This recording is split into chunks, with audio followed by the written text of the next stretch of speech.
விழுப்புரம் மாவட்டத்தில் பிரதான 3 ஆறுகளில் ஏற்பட்ட வெள்ளப்பெருக்கால் சாலைகள் துண்டிக்கப்பட்டு 15க்கும் மேற்பட்ட கிராமங்கள் தொலைத்தொடர்பு இன்றி தண்ணீரில் தத்தளித்து வருகின்றனர்.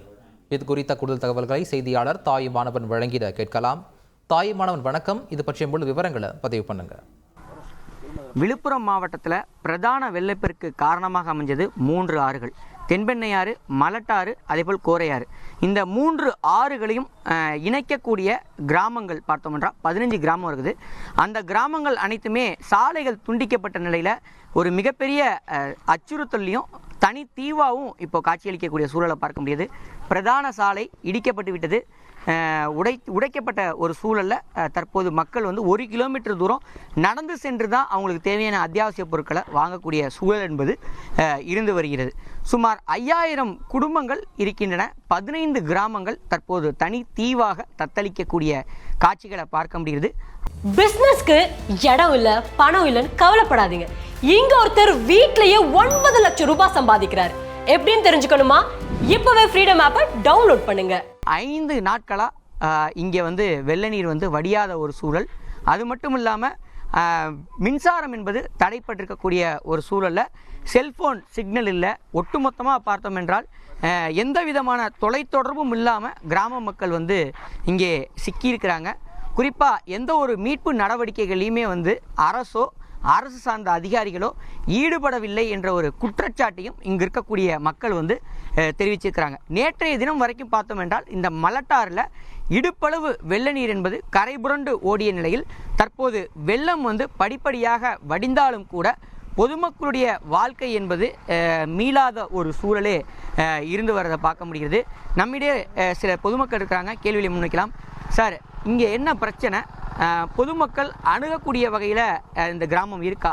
அது சொல்லுங்கள் சார். இந்த பகுதியில் பார்த்தீங்கன்னா மொத்தம் சிறுமதுரை, பையூர், மாரங்கியூர், கொங்கராயனூர் உட்பட்ட கிட்டத்தட்ட 15 கிராமங்கள் இருக்காங்க. கிட்டத்தட்ட 20,000 பொதுமக்கள் வசிக்கிறாங்க. கடந்த சனிக்கிழமையிலிருந்து அத்தனை கிராமத்திற்கும் மின்சாரம் முற்றிலுமாக துண்டிக்கப்பட்டுள்ளது. குடிநீர் வசதி கிடையாது, மருத்துவ வசதி எதுவுமே கிடைக்கல. பிரதானமாக இந்த நெடுஞ்சாலை சாலை முற்றிலுமாக வெள்ள நீரால் அடித்து செல்லப்பட்டுள்ளது. பொதுமக்கள் எந்த விதமான அத்தியாவசிய தேவைக்கும் நகர பகுதிக்கு கிராம பகுதியிலிருந்து வெளிவர முடியாத ஒரு சூழலில் மாட்டிக்கொண்டிருக்கிறார்கள். அதாவது பார்த்தீங்கன்னா 2 வீலர் செல்ல முடியாது, நடந்து தான் போக முடியும். அந்த நடந்து போகக்கூடிய பாதைகளே பார்த்தீங்கன்னா நீங்களே பார்த்துட்டு இருக்கீங்க, வெள்ள நீரில் இறங்கி அதை நடந்து தான் போகிறாங்க. தொடர்ந்து இது வரைக்கும் எந்த விதமான ஒரு வருவாய்த்துறை அதிகாரிகளோ ஆட்சியாளர்களோ அரசு அதிகாரிகளோ இந்த 15 கிராமத்திற்கும் இந்த 4 நாட்களாக இதுவரை யாருமே எட்டி கூட பார்க்கல சார். மக்கள் இடுப்பளவு தண்ணியில் அவங்களுடைய குழந்தைகளை வைத்துக்கொண்டு உடமைக்கும் உயிருக்கும் ஒரு பாதுகாப்பு இல்லாத ஒரு சூழ்நிலையில் ஒரு பயத்தோடு வாழ்ந்து கொண்டிருக்கிறார்கள். உடனடியாக அரசு அதிகாரிகள் ஆட்சியாளர்கள் இந்த பகுதிக்கு மக்களை சந்தித்து அவங்களுக்கு தேவையான உதவிகளை செய்து கொடுக்குமாறு இந்த கிராம மக்களுடைய சார்பாக நான் கேட்டுக்கொள்கிறேன் சார். ஐயா, நீங்கள் சொல்லுங்கள், இதுக்கு முன்னாடி இது போல் ஒரு வெள்ளப்பெருக்கெல்லாம் பார்த்துருக்கிறீங்களா? இது எவ்வளோ பாதிப்பாக இருக்குங்கய்யா? இதை மாதிரி வந்தது கிடையாது. 72 அப்போ கூட ஆற்றோட போயிடுச்சு. இப்போல்லாம் பெருத்த வெள்ளம் வந்ததால் தான் அந்த பக்கம் இரு பக்கமும் உடஞ்சி வந்ததால் இந்த சைடு ஃபுல்லாக பாதிக்குது. ஜனங்க எவ்வளோ பாதிப்பு, அந்த ரோடும் எடுத்துருச்சு, இந்த ரோடு எல்லா ரோடும் எடுத்துருச்சு. ஜனங்க ரொம்ப அவசியம் லோட் பண்ணுறாங்க. குடி தண்ணீர் கிடையாது, ஜனங்களுக்கு மின்சாரம் கிடையாது, அத்தியாவசிய பொருள் கிடைக்கல. எல்லாம் லோட் போட்டு ஜனங்க ரொம்ப இதுவாக இருக்கிறாங்க.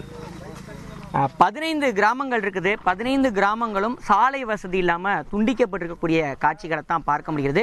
ஆபத்தான முறையில் இங்கே இருக்கக்கூடிய ஆற்றில் இறங்கி நடந்து தான் அவங்களுக்கு தேவையான அத்தியாவசிய பொருட்களை வாங்குவதற்காக மக்கள் இங்கே வரக்கூடிய சூழல் என்பது இருந்து வருகிறது. 3 ஆறுகளுக்கு நடுவே இருக்கக்கூடிய 15 கிராமங்கள் 3 ஆற்றிலையும் ஏற்பட்ட வெள்ளப்பெருக்கு மத்தியில் சிக்கி இருக்கக்கூடிய சூழலை பார்க்க முடிகிறது. மின்சாரம் உள்ளிட்ட எந்தவித அடிப்படை வசதியும் இல்லாமல் மிகுந்த சிரமத்துக்கு மத்தியில் தான் இங்கே இருக்கக்கூடிய மக்களுடைய வாழ்வாதாரம் இருந்து வருகிறது. விவரங்களை வழங்கியதற்கு நன்றி தாயுமானவன்.